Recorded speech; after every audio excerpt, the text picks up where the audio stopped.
My goal was to see how many flat ground skateboarding tricks I can do. Even though there's a lot of the tricks that are kind of the same, but also not really. They're different because there's front side and back side, as well as different stances. There's 4 different main stances. The regular one that you ride, and then when you ride that going backwards, it's fakie. And then when you switch your feet and go the exact opposite way, it's called switch. And then when you ride switch backwards, that's called nollie. So truthfully, my regular stance is just what I'm most comfortable with, because that's what naturally one would presume to be the regular most comfortable stance. And I'm what some would call mediocre at skateboarding. I've been doing it for so long, yet there's still so many tricks that I struggle with, but that's the fun of it, is just trying to get a little bit better. And even if I don't land them the day that I'm practicing, eventually I land them. So it's one of those things, you know, you try and try. It's just like Albert Einstein said, if you do the same thing a bunch of times, eventually maybe the outcome is going to be different.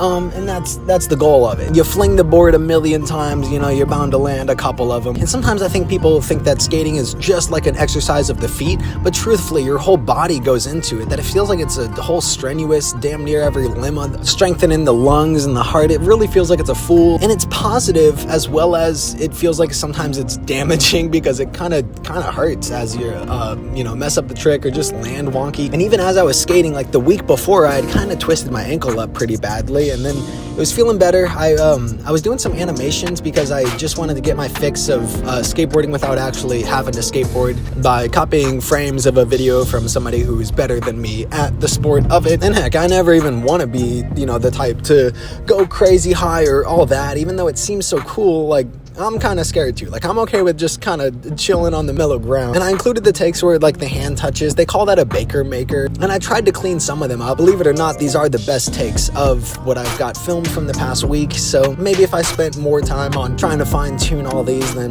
there wouldn't be any hand touching. But I've never been too much of a perfectionist. I have fun regardless, and whatever feels like it's the most natural way to go about it, it's kind of what I do. These videos always kind of feel like just progress points, just to establish where I'm at skill-wise currently. And I'm better than I've ever been, but I'm also worse than I could be. But I'm never gonna push myself out of my comfortability zone to, put myself in danger. I like just keeping it mellow is what they call it. And I also included the ledge tricks as well as some rail, because I was like, that's kind of also still on flat ground. And also I'm the one making the rules, so who really cares? And my goal was just to gather up 50 different tricks, and that's what I did. I ended up getting 50 of them, and that's cool.